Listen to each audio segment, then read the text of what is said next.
Assalamualaikum warahmatullahi wabarakatuh. Salam sejahtera untuk kita semua. Puji syukur marilah kita panjatkan kepada Allah Subhanahu wa Ta'ala atas rahmat dan karunia-Nya. Shalawat serta salam tak lupa kita haturkan kepada junjungan kita Nabi Muhammad SAW.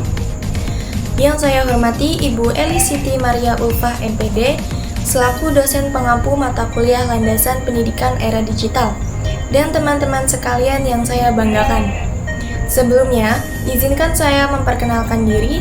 Saya Wardah Latifah dengan NIM 24 S1 PGMI 0028 kelas 1A Pendidikan Guru Madrasah Ibtidaiyah Universitas Islam Bina Bangsa Cirebon. Di sini saya akan mempresentasikan materi mengenai landasan religius, dan adapun tujuan dari video ini yaitu untuk melaksanakan ujian akhir semester mata kuliah landasan pendidikan era digital.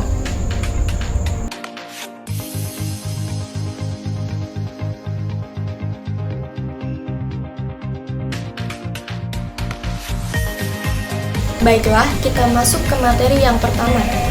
Pengertian agama. Kata agama berasal dari bahasa Sanskerta, agama yang berarti tradisi atau a berarti tidak. Gama berarti kacau, sehingga agama berarti tidak kacau.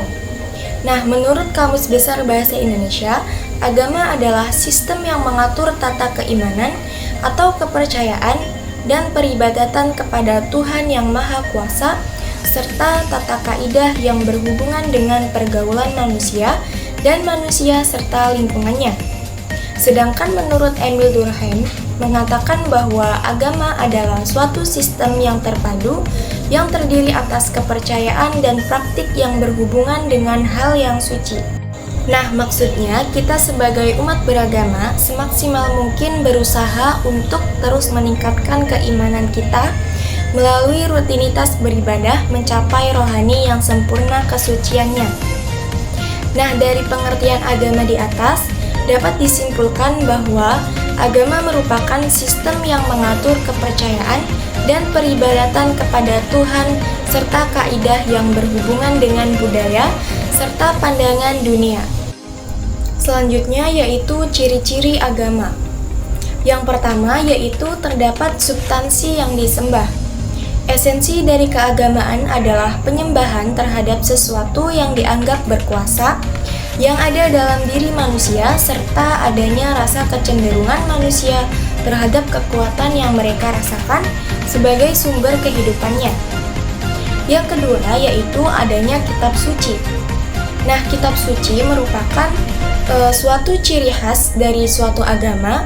Jika suatu agama itu tidak memiliki kitab suci, maka bagaimana ajaran agamanya akan berkembang dan menyebar pada yang lainnya.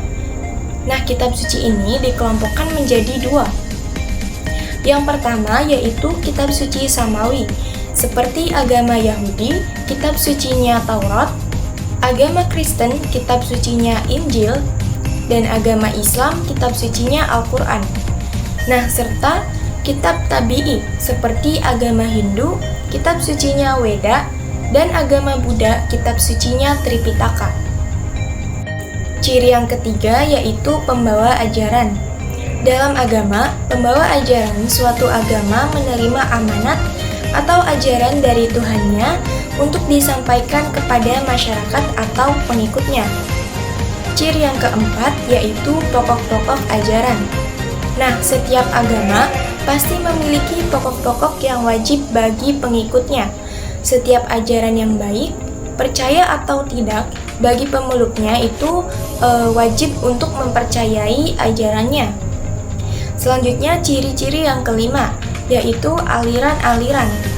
Setiap agama memiliki aliran-aliran yang berkembang pada agamanya masing-masing, yang diakibatkan karena adanya perbedaan pandangan. Perbedaan pandangan ini akan mengakibatkan timbulnya suatu aliran yang masing-masing saling memperkuat dan memperkokoh pendapat paham kelompoknya masing-masing. Materi selanjutnya yaitu pengaruh agama bagi manusia. Yang pertama, latar belakang fitrah manusia. Yang kedua, kelemahan dan kekurangan manusia. Yang ketiga, tantangan manusia. Yang keempat, sumber nilai dalam menjaga kesusilaan. Yang kelima, untuk memuaskan keingintahuan. Dan yang terakhir, sebagai saran untuk mengatasi frustasi. Selanjutnya yaitu pengaruh agama bagi pendidikan. Pendidikan sekolah. Fungsi sekolah adalah fungsi sekolah dalam pembentukan jiwa keagamaan pada anak, yaitu sebagai pelanjut pendidikan agama di lingkungannya, ataupun bentuk jiwa keagamaan pada diri anak yang tidak menerima pendidikan agama di keluarganya.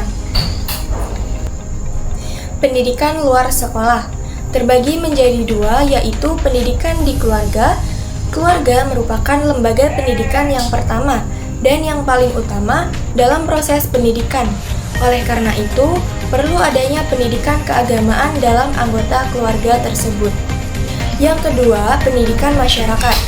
Masyarakat termasuk ke dalam lembaga pendidikan yang dapat mempengaruhi terhadap perkembangan dan keberagaman hubungan masyarakat, akan memberi dampak dalam pertumbuhan pada anak. Kita masuk ke materi yang selanjutnya, yaitu definisi religius. Religius adalah sikap dan perilaku yang patuh dalam melaksanakan ajaran agama yang dianutnya.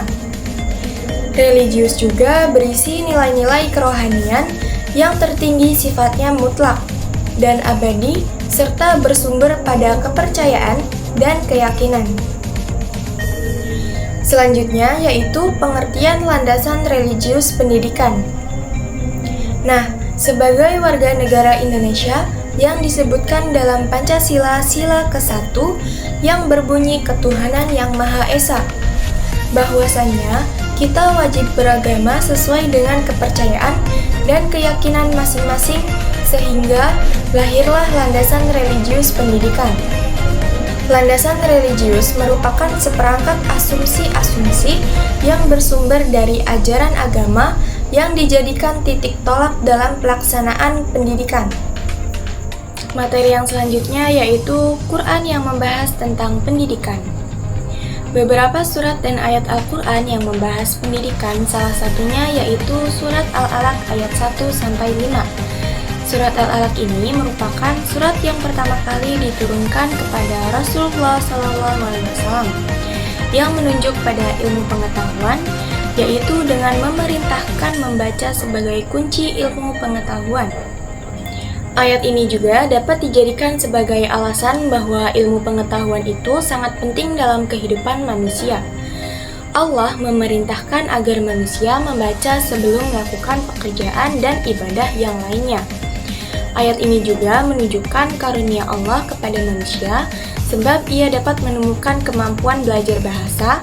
Manusia juga dapat mempelajari baca tulis, ilmu pengetahuan, keterampilan yang beragam, petunjuk dan keimanan, serta hal-hal yang tidak diketahui oleh manusia sebelum diajarkan kepadanya.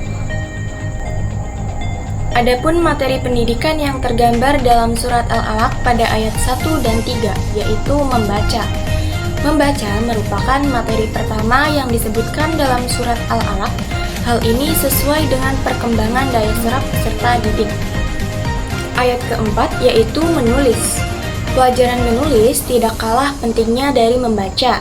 Karena itu tidak heran jika di dalam ayat keempat surat Al-Alaq ini Allah menegaskan bahwa Dia telah mengajar menulis kepada manusia dengan menggunakan qalam atau alat tulis yang pertama kali dikenal dalam dunia pendidikan.